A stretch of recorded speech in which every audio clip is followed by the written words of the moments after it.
Kaixo ikusentzule eta ongi etorri gaurko programara. Gaurko hontan Euskal Zitin bi pertsona etorriko zaizkigu platora euskararen inguruan hitz egiteko eta haien esperientzia kontatzeko. Baina horren aurretik kuriositate bat ekarri dizuegu gaurko hontan ere, eta dakizuen bezala azken aldian oso entzuna da justizia hitza Nafarroan, gauza bat dela eta bestea dela, eta badago leyenda bat, aspaldiko leyenda gainera, justiziatzi hitz egiten duena. Izan ere, justiziaren zalantza eta justizia dagoen edo ez dagoen lehenagotik ere galdetu izan dira zenbaitzuk. Beraz, gehiago jakin nahi baduzue, itxaron programa bukatzera, gozatu ezazu programarekin eta gero ikusiko gara.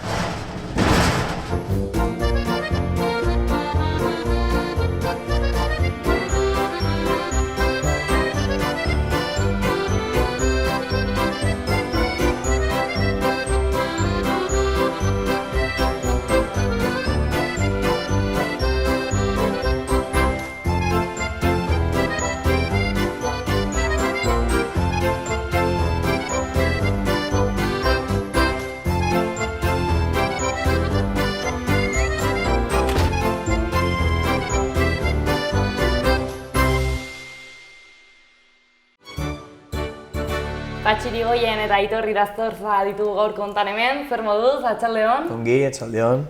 Bueno, hasteko aurkeztu zuen burua pixka bat, konta iguzuen nortzuk zareten, nondi zatozten? Ni Patxi Irigoyen naiz, Erratzuarra, Baztangoa, eta 24 urte dut. Eta, bueno, lan kontutaz edo solastu beharko bagino, kazetarien naiz. Eta itu lan batez ere Euskadi Irratia eta Radio Euskadiko albistegietan. Bai. Ederki eta zure bizitzan, euskaraz bizi zara, zein izaten dira zure afizioak? Bai, egierran bastan eremu arras euskaldun naizen da Nafarroan. Bai, bizi naiz euskaraz eguneko egunean, egunero. Eta gero lanean ere tokatzen zait, suertia dut.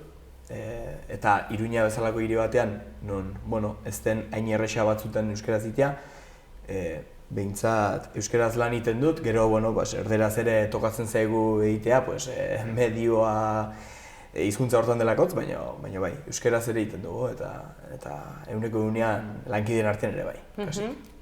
Eta zure kasuan Aitor, konta iguzu, nortzaren, nondi zatozen? Bai, atxaldeon, ni Aitor Irastorza naiz, azpirotzekoa.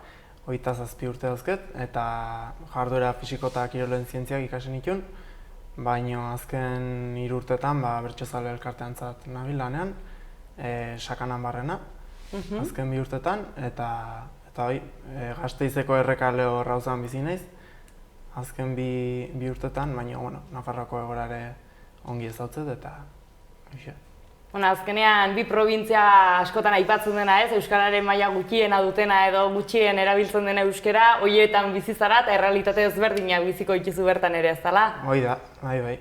Bietan eguneko euskaz bizitza zaila da, ia ezinezkoa, baina eguneko handi baten bai euskaz bizitzea eta... Ederra da ez, Nafarroan azkenean elkartu, bi euskaldun elkartu eta halako egoera batzutan ere bai euskaraz hitz egin ahal izatea ez dela? Bai, azkenean, gu Nafarra gara eta gu hola sortu gara eta gu ikisi dugun hizkuntza hori da, nire kasuen behintzat. Orduen, nik ez nuke imaginatuko Nafarro bat euskara gabe ez, eta ni Nafarroan bizi naiz eta euskara zain naiz. Eta ez bertzelekuetan ez. Realitatea ez da hoi, realitatea diferentia da bertzelekuetan. Beraiek aldrebes ez dut errai, baina bertze hizkuntza batekin sortu dire. Eta zilegi da ez, azkenean hizkuntza hori ere, kasu honetan gaztelania, ofiziala da Nafarroan, eta bai. Erabilera hortxe dago, ez dara? Erabilera hortxe dago, eta normala da, azkenean eremu batzutan hola izetia. Dakizuen bezala, hemen elkartzen zaituztegu, eta interesa da, pixkat zuen egoera jakitea euskararekiko, baina baita ere zuen burua ezagutzea, eta zuetaz gehiago jakitea. Horregatik galdera motxo batzuk prestatu ditut, orduan prestatu erantzuteko? Bai. Hasiko naiz. Zuk Patxi izan nahi duzu, mendia edo itxasoa? Ez bat ezbertzea, baina gehiago gaten naiz mendire, itxasora, hondartzara edo baino. Orduan taberna aukeratuko zenun 3 aukera balima dago? Mendik askoa balima dago taberna bat gainez. Eta zure kasuan, Aitor? Nik mendie esangot gehiago ezautzet mendie eta hondartzan joaten naizenetan asko gozatzet, baina baina bai, mendie nahi. Eta saiatzen zara astebururo mendiko plantxoren bat egiten, edo ez zara... Ez daukete rutina bat, baina denboa libre hauketenen eta egueldio nahi txeunen, aprotxatzea du. Kirolarekin gainera lotuta, ez? Bai. Eta urtaro bat aukeratzekotan, zein da zuen gustokoena? Nei gustatzen zait udaberria. Udaberria ez, eta ez du hain bertze bero egiten hau nitzaldiz, eta hotz ere ez du egiten, orduan, ni gainera berehala berotzen naizen horietako naiz, berehala izerditen hasten naiz, eta udaberria nahiko gustatzen zait. Zure kasuan? Nik uda nahi. Ni bero zalea naiz, hotzagin gaizki pasatzen eta amorratzen egoten naiz. Errekada horrek sufrituko duzu orduan pixkatez, edo nola? Bueno, bai, eta azpirotzen bai, baserreikoak izu, kobazulo bezalako di, eta ez da erresa, behotzen. Orduan eguzkia bederen biak maite duzuen modu ezberdinetan, baina euria zeitia beder ere, ez? Bueno, batzuten ongi etortzen da. Bai. Eta noizbait jatetxe batera joan ez gero, zer eskatuko zenuten jateko? Giroan arabera, ointxe bertan ensala bat guztua, eta bigarren platera bezala, xolomue, arrotza prejitukin, ez da egit. Tipikoa ez? Bai. Bueno, ikusi beharrez, menu zein den, eta bali madute etxeko espezialidade bat edo zerbait ez dutena egunero jaten, aukera jateko, igual horri mainion aukera bat bedere. Zuen gauz berriak probatzean aldekoa zara patxi? Bai, guztiz gainera, ez dut hola reparo egizeten gauza berri probatzeko, eta, hoi aplikatzen aldu bizitzako bertza gauzetan ere, bai. Eta pinarekin edo pinarik gabe pizza? Nik ez dut askotan pinakin, baina jango nuke. Nik errandu gauza berri probatzea gustatzen zaitela, erramarko dut, bai, ez? Bai, ez dut problemik pinakin jateko, ez dut gerteko. Zate dute pertsonak horren arabera berizten direla batzutan, eta debatiak ere sortzen dire, eta etxaiak ere bai sortzen dire. Halakotan. Bueno, biek herri txikitakoak zarete, baina zuren Gasteizen bizi zara, zu bazanen ez bana baker. Bai. Baina aukera izan ez gero, askotan bizitzak eramaten zaituelako bizitokira, ze aukeratuko zenuten, herria edo hiria? Nik dudik gabe herrie. Urte batzutako hirie bai, baina gero bizitzeko herrie nahi. Beti kotxe auki ezkeo, kotxekin kriston askatasun aukezu, tita zaude, hirin, eta bai. Netako herriek batu bere alde honak, eta hiriek ere bai, ez? Orduan da, nor nahiago zu aite edo ama, ez? Kasu honetan, herrien bizi naiz, hola tokatu zaitelako zirkunstantziengatik, kanpoan ere bizi izan naiz leku handiago batean, herri handiago batean, hiri batean ere bai, eta hiriek ematen datzun aukera batzuk, gauze batzuk egiteko herrien ez dituzunek, goxo dire, ez? Bali matuzu afizione batzuk edo batzuten herriek gelditzen zaitzu murritz, adibidez, ezakit zinemara gateko aukera ez duzu herrien, eta adibidez Iruñe batean edo baduzu aukera zinemara gateko, ez? Edo, ez? Azkenean baduzu aukera gehiago eta gauza horiek gustatzen bazaizkizu, goxo da.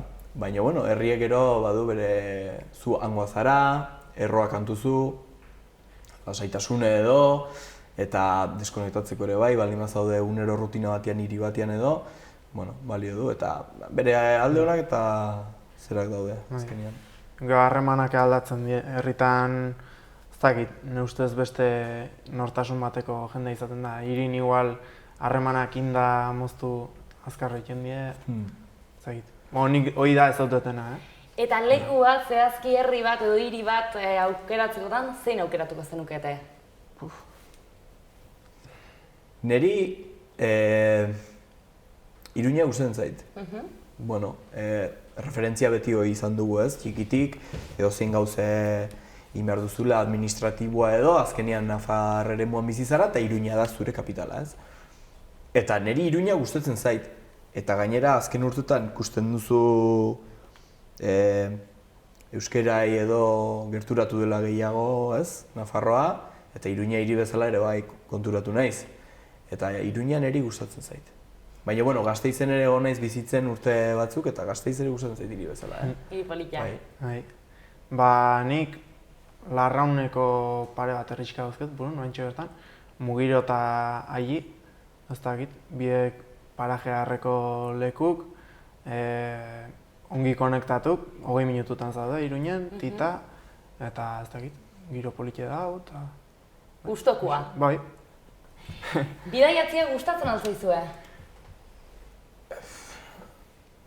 Ez gehiegi agian. Hombre, gehiegi, bueno, ez dut hau nitz bidaiatu egirteko, Osa, bai ibili naiz lekuetan, eta hola, eta normalen egiten badut bidaiatu da izaten da golpean.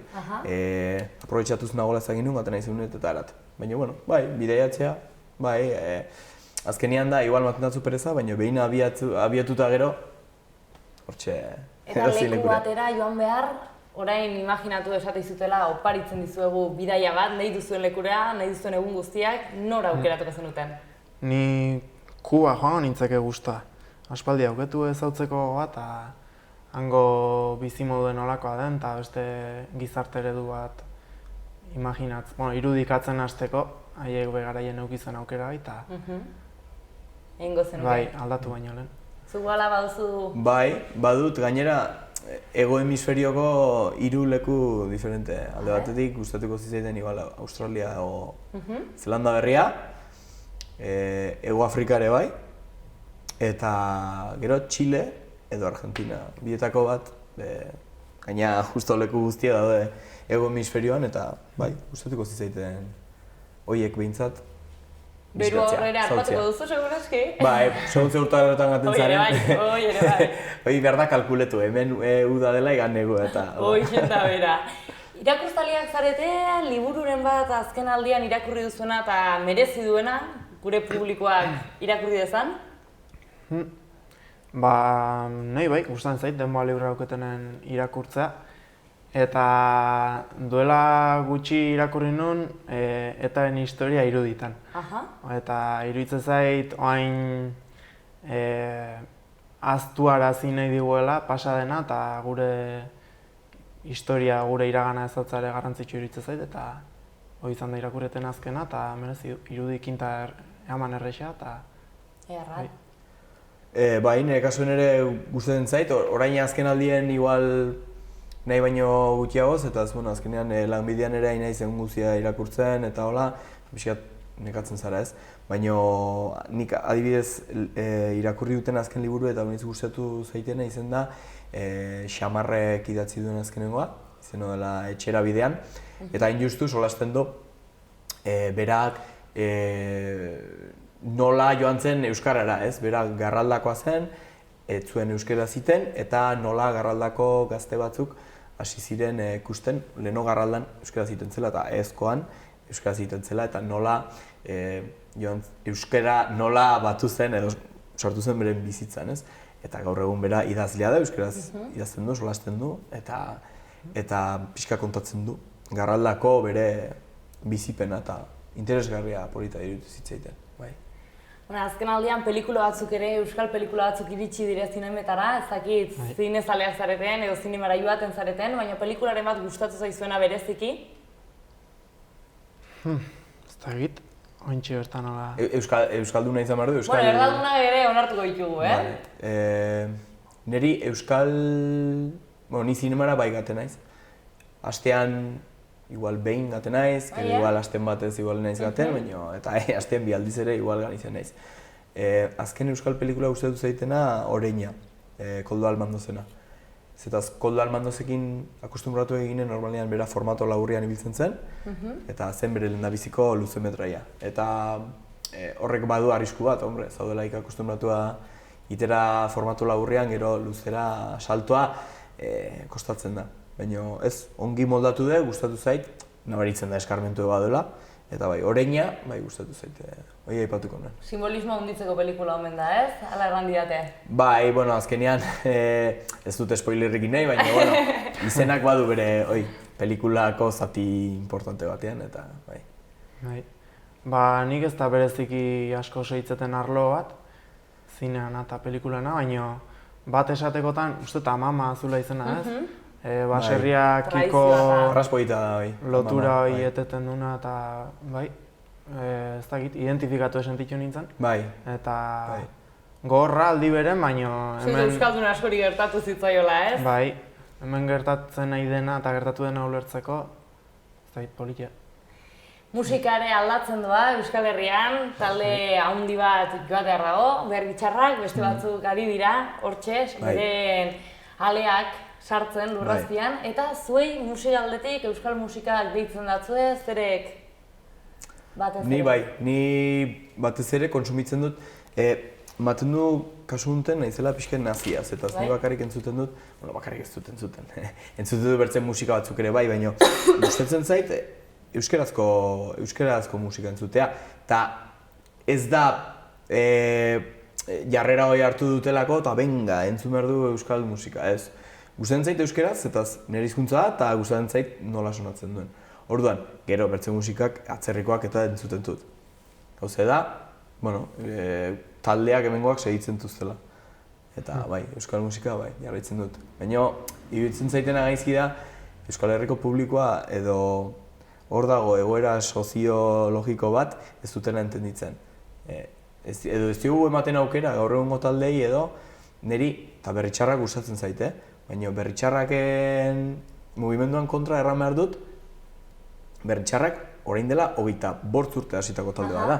Eta gaur egun, 25 urte eta gero, hori izatea jendeak gehien entzuten duen talde bat, eta talde berriago edo aktualago batzuk, ez? Badaude. Eta gainera irakurri nuen elkarrizketa bat Sutagarreko kidei, eta Sutagarrekoak ere badute urte andana bat, eta erten zuten. Gu, oraindik izetia talde aktual bat iruditzen zitzaiela astokeri bet. Bueno, ez da gize puntutera hain Sutagarden oraindik arras aktuala, baina erran nahi dut. Egia da, zenba denbora pasatu behar den hoi, ez? Nostalgia ordan bizia batzutan, ez? Eta txosnetan nahi gara entzuten, 80ko hamarkadako rock radikal basko baino. Eta niri iruditzen zait hoi, bertze lekutan ez da gertatzen den, baina hemen bai. Bai, nostalgia horrekin beti atzera begira batzutan begizitza gara. Sobera, bizi gara beti hamarkada bat edo bi manso bizi gara. Bueno, baina talde bat gustatzen bazaizu eta horri engantxatu edo. Bai. Nei adibidez ne talde gustokona, Berritxarrak. Ta hortaz aparte, nire euskal musikakin nahiko radikala naiz, beti horrea jotzet eta hor daun aniztasuna ezautu nahian. Ta bain azken aldin nahiko engantxatu nabil Zea Maisei, Kerobiare entzuten dut eta Egurratak itxola esateko.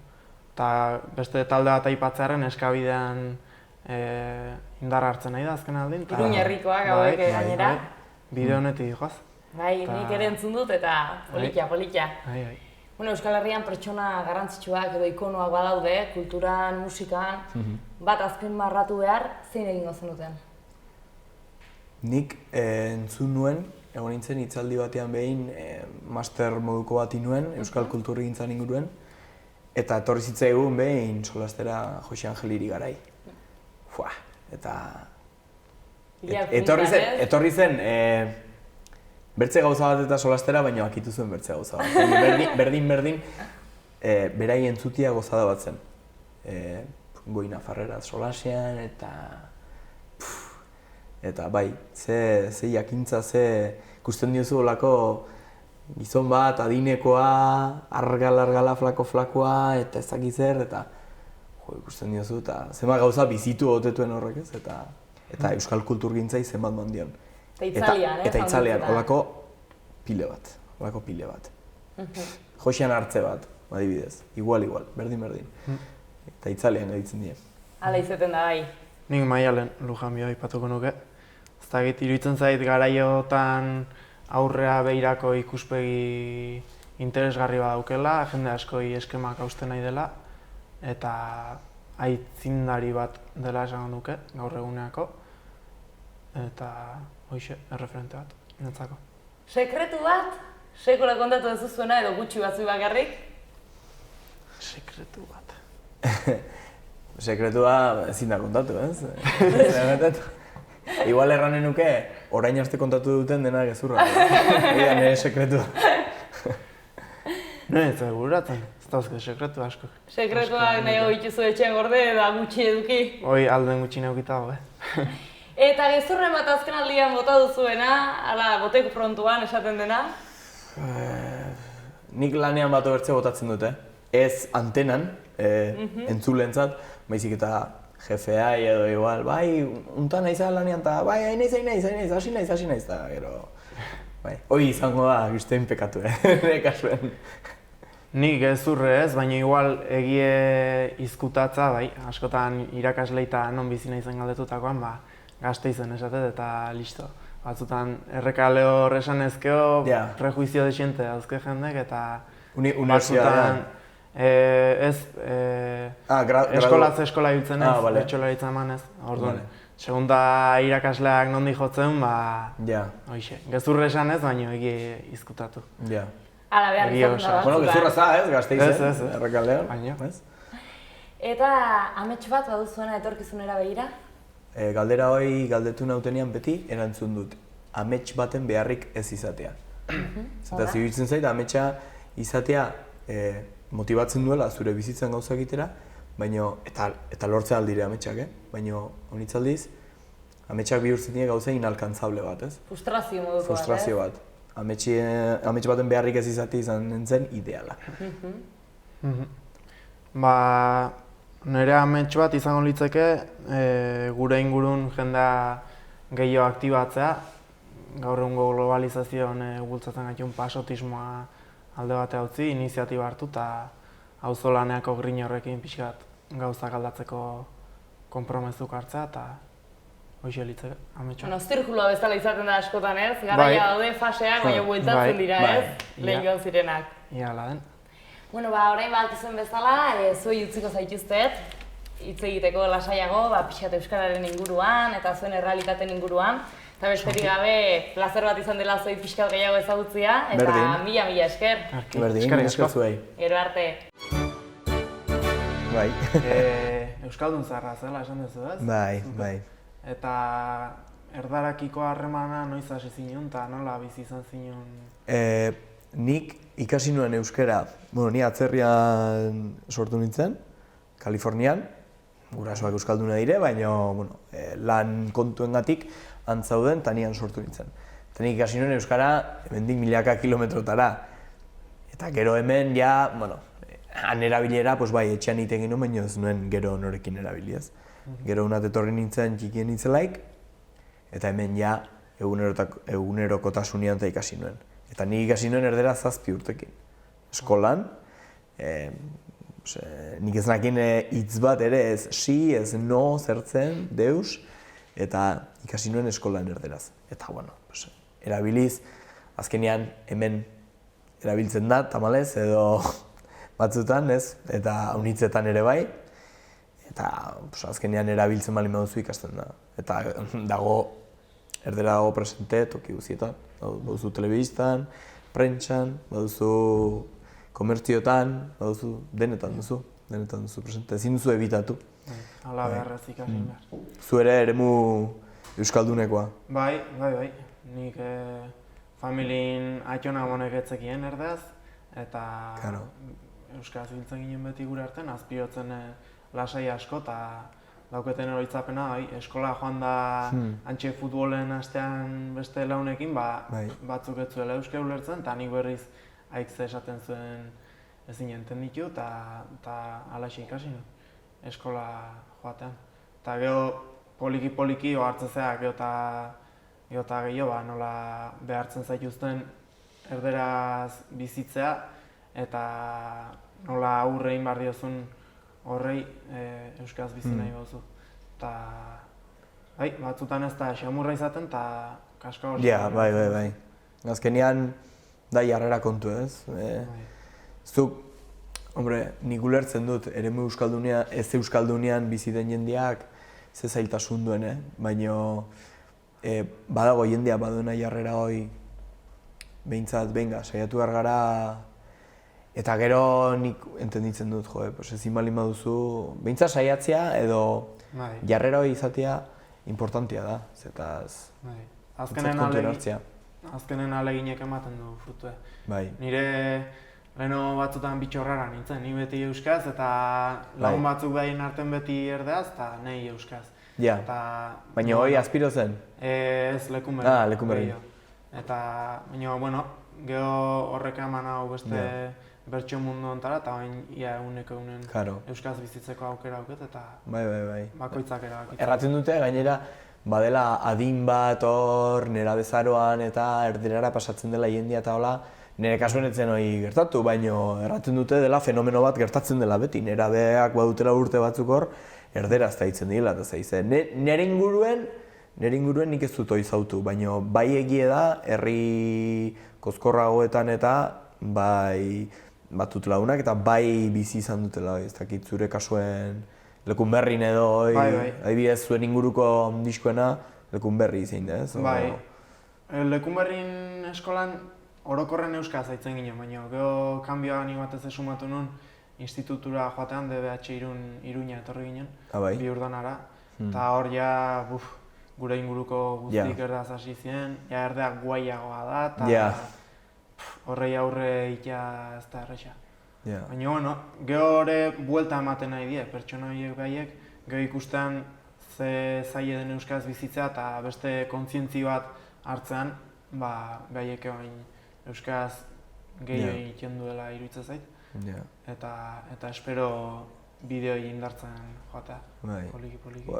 Azkenean, akustumbratzen gara bizitzea beti resistentzian.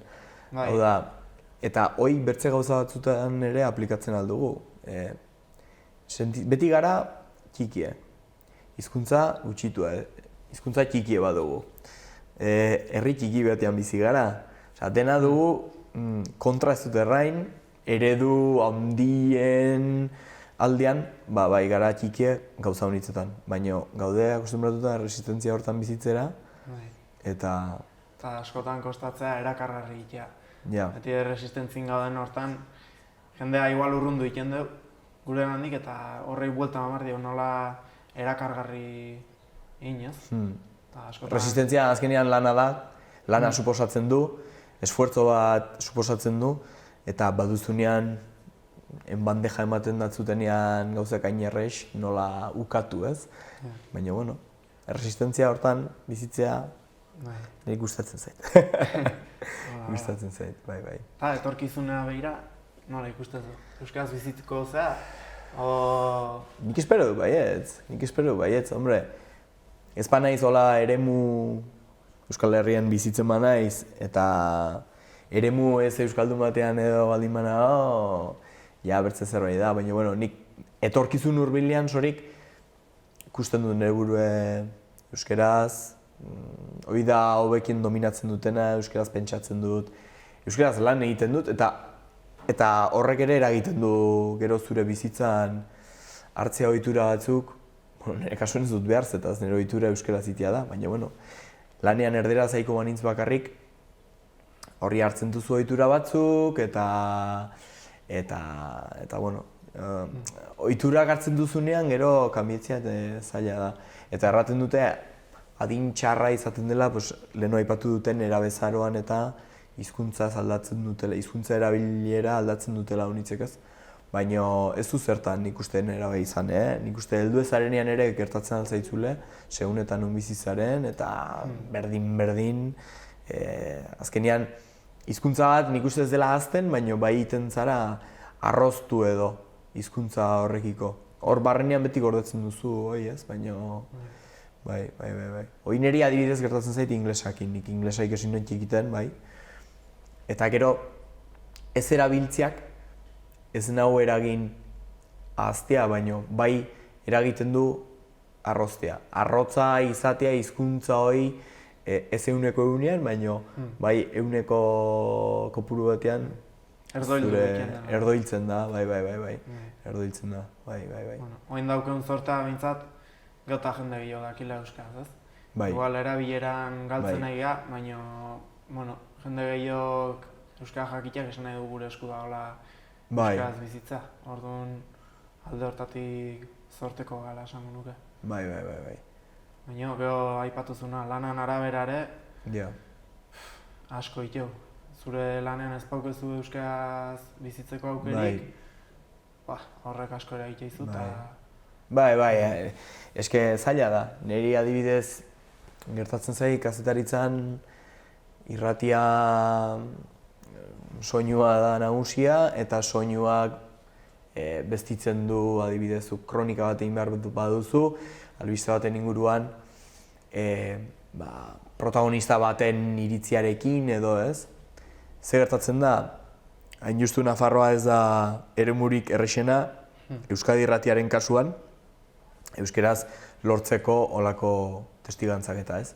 Eta beti galdera, egunero egiten dugun galdera izaten da honitz aldiz, euskaraz badaukazu egitea niretzako eta ez dakit zer, eta honitz aldiz erantzuna ezezkoa izaten da. Orduan, trikimailu batzuk behar izaten dugu hoi ekiditeko. Eta zer gertatzen da, azken aldien Nafarroan politikoki aldaketa batzuk egon dire, oraingoz, azken 4 urteetan, suerte izan dugu behintzat instituzioetan eta behintzat euskaran alde zerbait inda, zuterranen indela kriston esfortzo, baina zerbait inda, eta, adibidez, zuk Iruña batean alkatea euskaldun bat izatea, berdin du ze partidokoa zaren, o ze alderditakoa den, baina behintzat euskaraz baldin badaki gozada bada. Eta... Nio pena dena euskarare instituzioan esku uztea, eta azken aldin igual behar baino gehiore behiratu dugu, oso garrantzitsua da, eta asko indikeke hortik, baina bitan euskaldunok ez badu hartzen ardura akabo. Eta bai bultza emango zitzaion azken urtetan, batez ezagutza aldetik eta ekonomikoki, baina euskara jakin baina ez badugu guretzat hartzen eta ez badugu konpromezuik hartzen, hemen nortasun hori mantendu beharra dago eta norbeak guk eutxi beharko dio.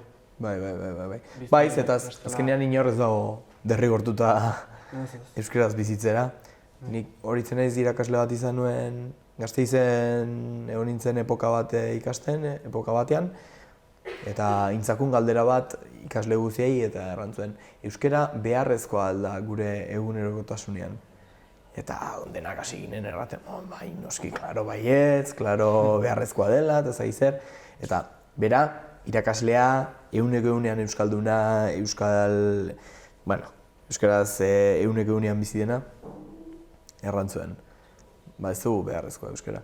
Zetaz, gure herri honetan, administrazio kontua direla, ogia erostera joaten zarela, edozein gauza gaztelera zin dezakezu. Ez duzu hitz bat ere euskara zin berrik. Jode, eta konturatzen zara, ze tristea den, herri batean bizi zara, eta ez da beharrezkoa hizkuntza hori jakitea. Zetaz, hizkuntza hori mintzatu gabe, bizi zaitezke berdin. Bai, kontua jendai behar hori sentiaraztea eta erakargarritea, ez? Eta erakargarritxe hortan, nire ustez euskalkik paper garrantzitsua jokatzeu, eta hor aiga igualatzera pausok ematen. Euskalki galduz dijoaz, eta euskara batuara izan daiteke erakargarri eta bada zukola iten bazu. Baina horrek emateit pena nahi. Gure ingurun behintzat euskalki egaltzen, ikaz hitzeiteko geotarazo gehiago, nahi behintzat ez naturala atatzen, eta... Euskal Herrian badire eremu batzuk, gero, erabilera egunean ona izatea ikaz eta ezakit egiazki egiten den, baina bai badire eremu batzuk Euskal Herrian ohitura gehiago badutela ikasiteko edo naturalago, ezagit euskalkiengatik den edo ez, baina gure kasuen guk galdu dugu. Gazten artean ez duzu ikasi. Iten dugu, baina iten dugu gaizki. Ez dugu erabiltzen esaldi batean igual hain ongi, baina ni sorik batzutan saiatzen naiz. Kontu da dire ohitura batzuk, segun eta zer emutan bizitzaren, ebidez ni baztanen ikusten da hola gaizki ikusia zuk zaharrago bati edo zure senide bati itia ikaz, orduan. Nik ezin bali madiotin horri, galtzen da. Gero bestea da nahiko sexista dela ere ez? Horrek nire dilemak esortza izkit. Askotan mutien artean ikaintzuten da jendea, baina gero neska bat zuzentzen zuka edo noka galtzen nahi da. Eta noka pentsa, noka Nokaia, ez, baito, ez da pentsatu ere. Eta gainera, badire, ni erratzukoa naiz, eta erratzun badire emakumeak, izenik erran gabe, ikaz aitzen direnak, hau da, gizon bati ikaz iten diona. Badire, bai. Nik gutxi ez daute jutolako eta, gozada dutxe. Bai, gozada dutxe. Pena da txokatzen da zula. Entzute duzunean, ez luke hola izan behar, baina bueno. Ni ala ere, Euskara Batuan defendatzailea naiz, Bai, nire bai, Ni bai, baina iruditzen zait, ez bai, tranquila, iruditzen zait, hizkuntza baten normalizazioan, estandarizatzea hizkuntza, pauso importante bat da. Zuk izatea sorik, zera bat, hiztegi bat, euskaltzaindia bat bezalako erakunde bat, sorik, hizkuntza hori estandarra norbaitik ikasteko, ez? Eta horren beharra bada. Eta nire ustez, bada iritzi bat erten duena euskalkia galtzen ari dela, batuaren eraginez, eta ez dakiz zer. Ni ustez, hoi ez da hola, zuk ez bauzu nahi zure euskalki ez duzu galduko, hoi iruditzen zait ezinezkoa, hoi niri argumento horrek niri ez nago balio. Nio, esan nahi nun, ja iritsi gehala puntu bat ezagutza nahiko handia dela, baina oain ez zindeula horrekin konformatuta pauso bat aurra eman bat ez? Erakargarrik evidenta, igual izan daitekeela formula bat, euskalkiak, euskalkiak erakustea edo hietara horiek berrindartu, jendea euskaraz ikasten duna animatu, euskalki izitea, probatzea, ez dakit. Bertsolaritza horretik gustatzen zait, ja ikaslek euskara jakitetik ja martxan jartzen du, eta ja puntu hortan barneratu iten du, humoretik jo dezakete, behin arten ongi pasa. Ariketa hona da, zetaz, aizara hor buruai eragiten euskeraz eta... Bueno, maten du ja denbora agortu zaigule, akitu zaigule, eta beharko dugula ja despedida edo, hasi, gustora, ez? Gustoa, pare bat buelta eman dizkio burui, igual txapa latzara esan. Ze motz iten den, azten gara hola gauza sakonetan, eta zetaz dire gauze sakonak, eta... Bueno, placer utxe. Plazerra, bai. Arnoiz elkartzen gamarriz. Aupai. Gero arte. Gaurko bikoteak ere zoragarri aritu dira, ikasi dugu haiekin eta jakin ere bai, eta orain hasiera batean botatako galderari erantzunez, justiziaz galdetu dizuet eta ea lehendarik edo ezagutzen duzuen, kontatuko dizuet ni dakidan bat. Esaten dutenez, duela urte asko eta asko, oraindik ere Amaiurko erreinua existitzen zenean, omen zegoen gizon bat Iñaki izena zuena.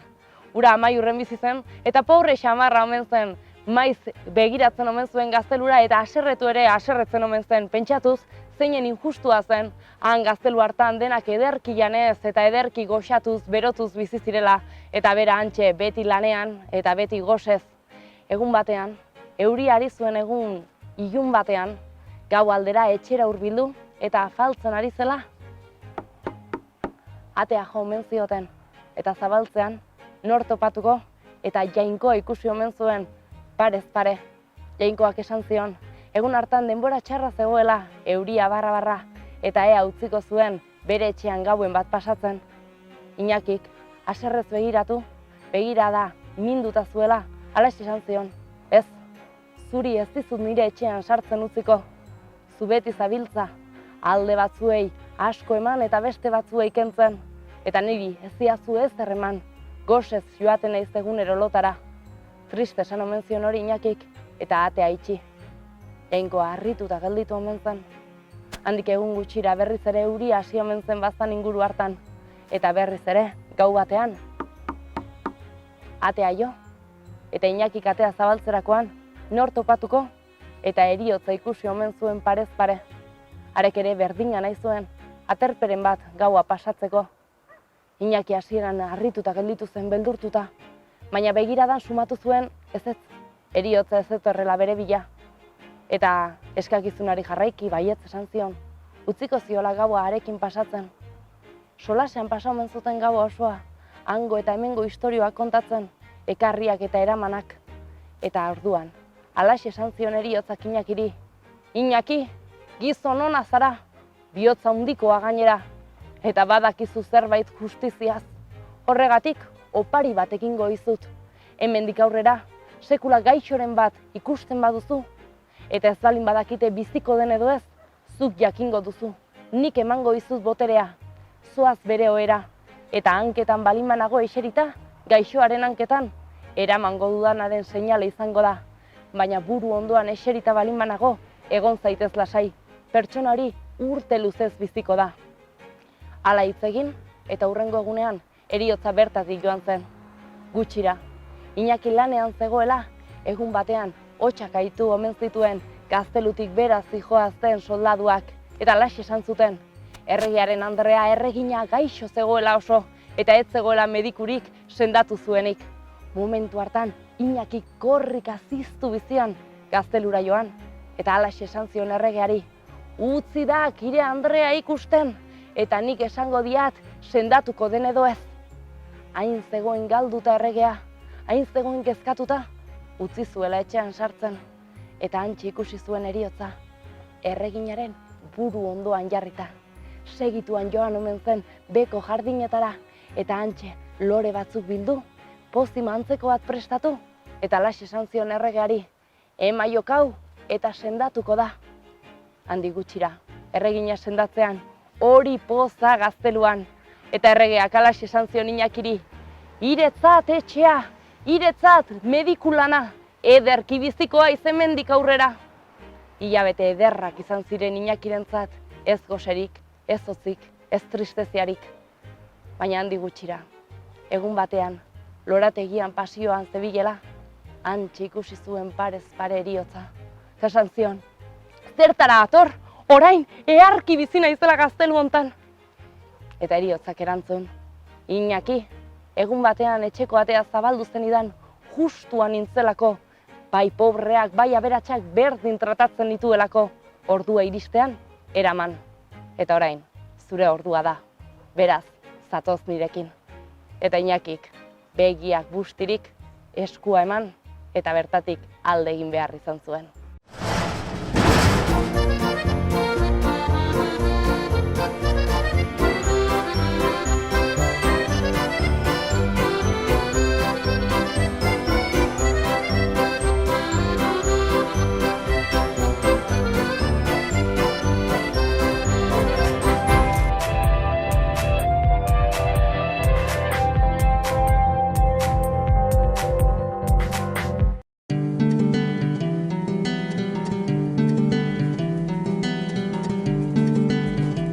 Saio hau Nafarroako Gobernuak diruz lagundu du.